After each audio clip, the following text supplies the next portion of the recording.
அவசரம் அழிவை அழைக்கும். புத்த ஜாதக கதைகள். கதை எண் 2. நவரத்தின மழை. முன்னொரு காலத்தில் ஒரு கிராமத்தில் அந்தணர் ஒருவர் மாயமந்திர வசீகர வித்தைகள் தெரிந்த அறிஞராக திகழ்ந்து வந்தார். அவருடைய வசிய வித்தை விலை மதிப்பற்றது, அபூர்வமானது என்றெல்லாம் ஊர் மக்கள் சொல்வார்கள். வானத்தில் கிரகங்கள் சில உச்சநிலையில் கூடியிருக்கும் சமயத்தில் அவர் ஒரு மந்திரத்தை உச்சரித்து ஜபம் செய்து வானவெளியையே ஏறிட்டு நோக்கினால் தங்கம், வெள்ளி, முத்து, பவளம், கோமேதகம், கெம்பு, வைரம் முதலான 7 அற்புத பொருள்களும் வானத்திலிருந்து நவரத்தின மழையாக பொழியுமாம். அந்த காலத்தில் போதிச்சத்துவர் அந்த மந்திர குருவிடம் சீடராக இருந்தார். ஒரு நாள் அவருடைய குருதேவர் தன் கிராமத்தை விட்டு ஒரு காரியமாக சேதி தேசத்துக்கு புறப்பட்டு போதிச்சத்துவருடன் பயணம் சென்றார். அவர்கள் செல்லும் வழியில் ஒரு கானகத்தில் ஆளனுப்பிகள் என்னும் 5-6 திருடர்கள் குடியிருந்தார்கள். அதனால் யாரும் அந்த காட்டுப்பாதையில் நடந்து செல்வது அசாத்தியமாக இருந்தது. அத்தகைய திருடர்களுக்கு ஆளனுப்பிகள் என்னும் பெயர் ஏன் ஏற்பட்டதென கேட்கிறீர்களா? அதற்கு ஒரு கதை உண்டு. அவர்கள் யாராவது 2 வழிப்போக்கர்களை பிடித்து கொண்டால் ஒரு ஆளை கட்டி வைத்து கொண்டு விடுபணம் கொண்டு வரும்படி மற்றொரு ஆளை திருப்பி அனுப்பி தண்டல் பொருளை வசூலித்து பிறகே விடுவார்கள். அதனால்தான் அவர்களுக்கு ஆளனுப்பிகள் என்று பெயர் வழங்கலாயிற்று. அவர்கள் கையில் தகப்பனும் மகனுமாக 2 வழிப்போக்கர் அகப்பட்டு கொண்டால் மகனை விடுவிக்க விடுபணம் கொண்டு வரும்படி தகப்பனிடம் சொல்லி அனுப்புவார்கள். தாயும் பெண்ணும் பிடிபட்டால் விடுபணத்திற்கு தாயை அனுப்புவார்கள். 2 சகோதரர்கள் அகப்பட்டால் அண்ணனை அனுப்புவார்கள். குருவும் சீடனும் பிடிபட்டாலோ சீடனை அனுப்புவார்கள். இத்தகைய திருடர்களின் கையில் போதிச்சத்துவரும் அவருடைய குருவான மந்திர பிராமணரும் அகப்பட்டு கொண்டார்கள். அக்காட்டு வழியே சென்ற போதிச்சத்துவரையும் அவருடைய குருவையும் பிடித்து கொண்ட திருடர்கள் குருவை கட்டி வைத்து கொண்டு விடுதலை பணம் கொண்டு வரும்படி போதிச்சத்துவரிடம் சொல்லி அனுப்பினார்கள். அவர் போகும்போது தம் குருநாதரான மந்திர பிராமணரை வணங்கி, குருவே, நான் இன்னும் 1-2 நாட்களில் தண்டப்பணத்தோடு நிச்சயமாக திருப்பி வந்து விடுவேன். நீங்கள் பயப்படாமல் இருங்கள். ஆனால் நான் சொல்லும் ஒன்றை மட்டும் செய்ய தவறாதீர்கள். வானத்திலிருந்து நவரத்தின மழை பொழியும் கிரகங்களெல்லாம் இன்றுதான் உச்சத்தில் ஒன்றாக கூடுகின்றன. ஆகவே உங்களுடைய கஷ்டத்திலிருந்து விடுபடுவதற்காக நவரத்தின மழை வரவழைக்கும் மந்திரத்தை ஜபிக்காதீர்கள். அதில் நீங்கள் தவறி உங்கள் மந்திர வித்தையை காண்பித்து நவரத்தின மழையை பொழியச் செய்தாலோ உங்களுக்கும் திருடர் கூட்டத்திற்கும் பெருத்த நாசம்தான் வந்துவிடும் என்று எச்சரித்துவிட்டு சென்றார். அன்று அந்தி நேரத்தில் குருதேவரை திருடர்கள் கயிறுகளால் கட்டி வைத்தனர். அந்த சமயம் கீழ்திசை அடிவானத்தில் பூரண சந்திரன் உதயமாகிக் கொண்டிருந்தது. கட்டுப்பட்டு கிடந்த குருதேவர் வானத்தை அண்ணாந்து பார்த்தார். வானத்தில் கிரகங்கள் உச்சநிலையில் ஒன்று கூடும் சமயமாக இருந்தது. உடனே அந்த பிராமணர், நான் ஏன் இவ்வாறு துன்புற வேண்டும்? இப்பொழுது நான் மந்திரத்தை செபித்தால் வானத்திலிருந்து நவரத்தின மழை பொழியச் செய்யலாம். அதன் மூலம் திருடர்களுக்கு தேவையான பணையத் தொகையை செலுத்தி நான் விடுதலையாகி போகலாமே என்று நினைத்தார். ஆகவே அவர் திருடர்களை கூப்பிட்டு, நண்பர்களே, என்னை ஏன் கைதி போல் கட்டி வைத்திருக்கிறீர்கள் என்று கேட்டார். தண்டல் பணத்திற்காக தான் சுவாமிகளே என்றனர் திருடர்கள். நல்லது, உங்களுக்கு வேண்டியது செல்வந்தானே? அப்படியானால் சீக்கிரம் என்னை கட்டவிழ்த்து விடுங்கள். தலையை தூய நீரால் குளிப்பாட்டுங்கள். எனக்கு புத்தாடைகளை உடுத்துங்கள். என் உடம்பில் வாசன திரவியங்களை பூசி மலர்களை சூட்டி அலங்கரியுங்கள். பிறகு என்னை மந்திரம் ஜபிக்க தனியாக விடுங்கள் என்று கூறினார். திருடர்களும் அவ்வாறே செய்தனர். குருதேவர் வானத்தில் கூடும் கிரகங்களை குறித்து தம்முடைய மந்திரத்தை ஜெபித்தபடியே வானத்தை ஏறிட்டு நோக்கி கண்களை உருட்டினார். உடனே ஆகாயத்திலிருந்து நவரத்தினங்கள் மழை போல் சொரிந்தன. அவற்றையெல்லாம் திருடர்கள் வாரி எடுத்து தங்கள் துண்டு துணிகளிலும் உடுப்புகளிலும் மூட்டை மூட்டையாக கட்டி தங்கள் உடம்பு பூராவும் தூக்கி கொண்டு தங்கள் கூட்டாளிகளுடன் நடையை கட்டினர். அத்திருட்டு படையினர் அணிவகுத்து செல்லும்போது பிராமணர் அவர்கள் பின்னாலேயே சற்று தள்ளி நடந்து வந்தார். ஆனால் துரதிருஷ்டவசமாக அக்கோஷ்டியினரை வேறு 500 திருடர்கள் உள்ள 2வது கூட்டத்தினர் வழிமறித்து சிறைபிடித்தனர்.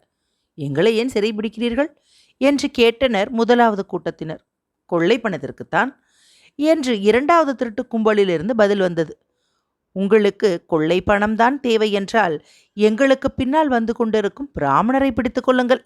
அவர் வெறுமனே ஆகாயத்தை பார்த்தே நவரத்தின மழையை வெகு சுலபமாக வரவழைத்து விடுகிறார். இப்பொழுது எங்களிடம் இருக்கும் நவரத்தின மூட்டைகள் எல்லாமே அந்த பிராமணர் கொடுத்ததுதான் என்று கூறினர் 1வது கொள்ளை கூட்டத்தினர். உடனே 2வது கொள்ளை கூட்டத்தினர் 1வது கூட்டத்தினரை போகச் சொல்லிவிட்டு பிராமணரை பிடித்து இழுத்து எங்களுக்கும் நவரத்தின மழை பெய்யச் சொல்லும் என்று கூச்சலிட்டனர். அதற்கு பிராமணர், உங்களுக்கு நவரத்தின மழைதானே வேண்டும், சந்தோஷமாக வரவழைத்து கொடுப்பேன். ஆனால் மறுபடியும் வானத்தில் கிரகங்கள் ஒன்று சேர்வதற்கு இன்னும் 1 வருஷமாகுமே. அதுவரை நீங்கள் காத்திருப்பதாக இருந்தால் நான் மந்திரம் ஜபித்து அதி அற்புதமான நவரத்தின மழையை உங்களுக்காகவே பெய்ய வைப்பேன் என்றார். உடனே 500 திருடர்களும், அயோக்கிய பிராமணா, முன்கூட்டத்தினருக்கு அவர்கள் கேட்டவுடனேயே நவரத்தின மழை பொழியும்படி செய்தாய்.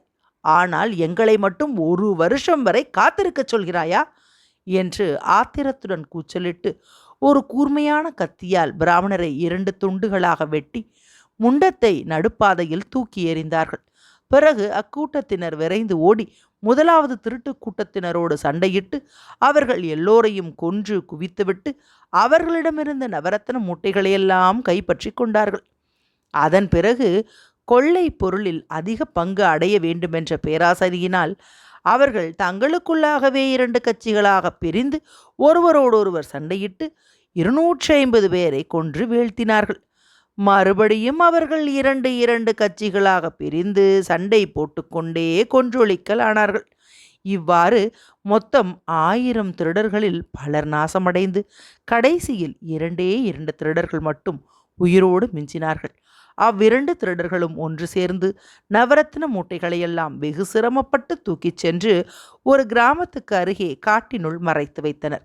அப்போது பசி எடுக்கவே இருவரில் ஒருவன் அருகிலுள்ள கிராமத்திற்கு சென்று சாதம் கொண்டு வருவதென்றும் மற்றொருவன் காட்டிலேயே மூட்டைக்கு காவல் இருப்பதென்றும் தீர்மானித்தார்கள். அதன்படி ஒருவன் அந்த மூட்டையின் அருகே கூரிய வாள் ஒன்றை கையில் ஏந்தி கொண்டு காவலுக்கு உட்கார்ந்தான். மற்றொருவன் அருகிலுள்ள கிராமத்தில் அரிசி வாங்கி சமைத்து சாதம் கட்டி வரச் சென்றான். ஆனால் பேராசையே பெருநாசத்திற்கு மூலவேர் என்னும் பொன்மொழி உண்மையன்றோ?